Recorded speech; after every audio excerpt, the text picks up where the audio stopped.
योजना क्या है? तो लॉर्ड माउंटबेटन द्वारा दोनों संप्रदायों के प्रमुखों से बातचीत कर भारत और पाकिस्तान नाम से दो स्वतंत्र राष्ट्र बनाने की निर्माण करने की योजना प्रस्तुत की बेटा। इस योजना को क्या योजना कहते हैं जी? माउंटबेटन योजना कहते हैं। अब भारत का विभाजन पड़ेगा। किसका विभाजन? भारत। कांग्रेस शुरू से ही भारत की एकता और अखंडता चाहती थी बेटा, मगर दंगे को रोकने के लिए ना चाहते हुए उसने भारत विभाजन को स्वीकार कर लिया बच्चों। इस प्रकार अब क्या क्या क्षेत्र मिलकर पाकिस्तान बनते हैं उसको देखते हैं बेटा। इस प्रकार पंजाब का पश्चिमी हिस्सा क्या कहलाया? पश्चिमी पंजाब, ठीक है। सिंध पश्चिमी उत्तर सीमा प्रांत, ये क्या कहलाया बेटा? इतना पाकिस्तान। और पूर्व में कौन सा बंगाल? पूर्वी बंगाल। इतना हिस्सा मिलके पाकिस्तान क्षेत्र में चला गया बेटा। ये सब मिलके पाकिस्तान देश बना। और ये कौन सा देश बना? हमारा देश भारत। तो माउंटबेटन योजना के तहत जो भारत विभाजन हुआ उसमें पाकिस्तान में क्या क्या शामिल था? पश्चिमी उत्तर सीमा प्रांत, पश्चिमी पंजाब, सिंध और पूर्वी बंगाल। अब आपको समझ में आ गया होगा। आप लोग पूछ रहे थे ना सर पश्चिम बंगाल तो इसके नाम से पूर्व में है, ये बंगाल कहां पर है? पूर्व में है, तो इसका नाम पश्चिम बंगाल क्यों पड़ा? अब समझ गए जी? क्योंकि इसके पूर्व में क्या बंगाल था? जो किसमें शामिल था? किसमें शामिल था? तो इसीलिए ये पश्चिमी बंगाल पूर्वी का पश्चिमी हिस्सा में है, इसलिए आज भी इसका नाम क्या बंगाल है बेटा? पश्चिमी बंगाल, जो हमारा हिस्सा है। और ये पूर्वी बंगाल किसका हिस्सा था? पाकिस्तान का।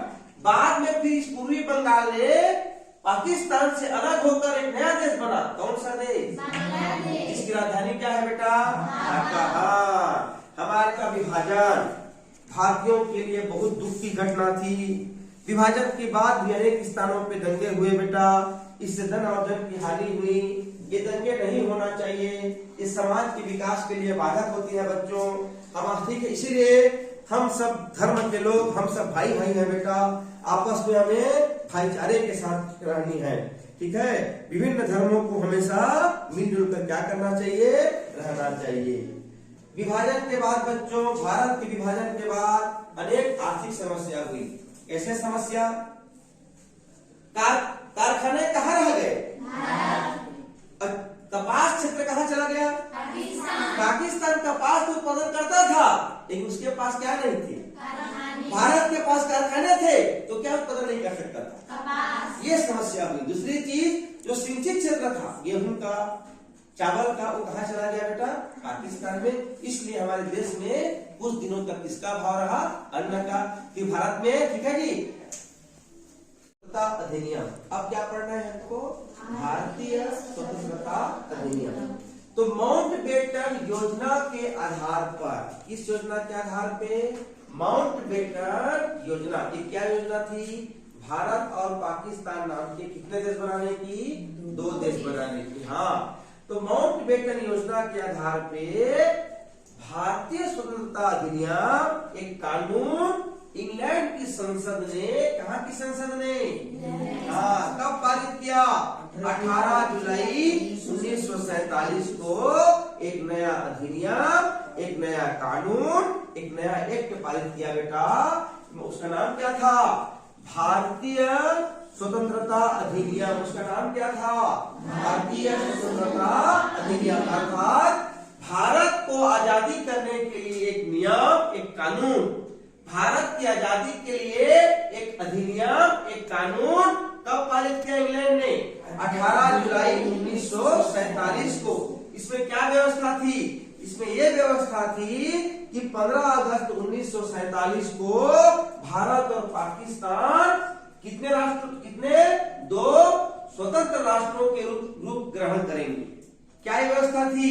इसमें यह व्यवस्था थी कि 15 अगस्त 1947 को भारत और पाकिस्तान कितने राष्ट्र?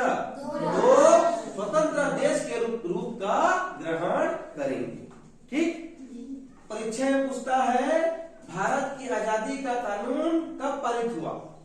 18 जुलाई 1947। क्लियर है बेटा? आगे बढ़ते हैं।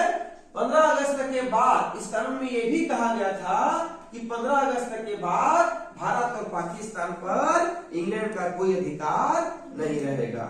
ठीक है बेटा? इस तरह बच्चों 14 अगस्त के आधी रात के बाद जब 15 अगस्त तक पंडित जवाहरलाल नेहरू ने भारत की स्वतंत्रता की घोषणा की। किसने घोषणा की बेटा? पंडित जवाहरलाल नेहरू ने भारत की आजादी की घोषणा करते हुए क्या कहा था? भारत में किसका उदय हुआ? जीवन और स्वतंत्रता का उदय हुआ बेटा।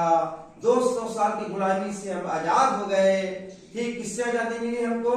ब्रिटेन के गुलाम थे। हमको 15 अगस्त नया आजादी का सुबह हुआ बेटा। तो उन्होंने क्या घोषणा की? भारत में किसका उदय हुआ? जीवन और स्वतंत्रता का क्या हुआ बच्चों?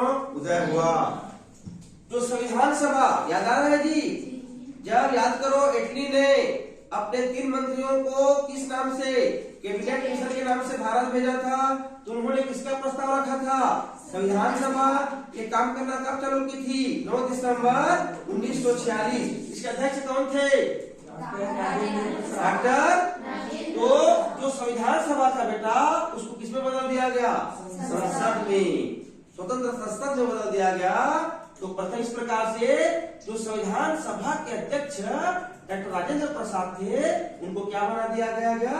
भारत देश का प्रथम राष्ट्रपति। हाँ, भारत गणराज्य के प्रथम राष्ट्रपति डॉक्टर राजेंद्र प्रसाद। ये कौन थे?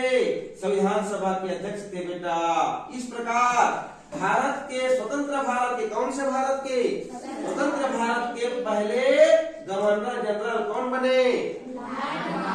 Lord Mountbatten. अब फिर से चलिए, बंगाल के पहले गवर्नर वारेन हेस्टिंग्स। भारत के प्रथम governor general Lord William Bentinck. Bharat के पहले वायसराय लॉर्ड कैनिंग। और स्वतंत्र भारत के पहले गवर्नर जनरल लॉर्ड माउंटबेटन। चारों अलग अलग चीज है। बंगाल के पहले वारेन हेस्टिंग्स। ब्रिटिश भारत के पहले governor general Lord William Bentinck. Bharat के पहले वायसराय लॉर्ड कैनिंग। और स्वतंत्र भारत के पहले गवर्नर जनरल लॉर्ड माउंटबेटन। पहले प्रधानमंत्री कौन हुए? पंडित जवाहरलाल नेहरू। इन्होंने कहां पर? दिल्ली के लाल किले पर इसका झंडा, स्वतंत्र भारत का तिरंगा झंडा फहराया। कहां पर? दिल्ली के लाल किला कौन बनाया है? ठीक है।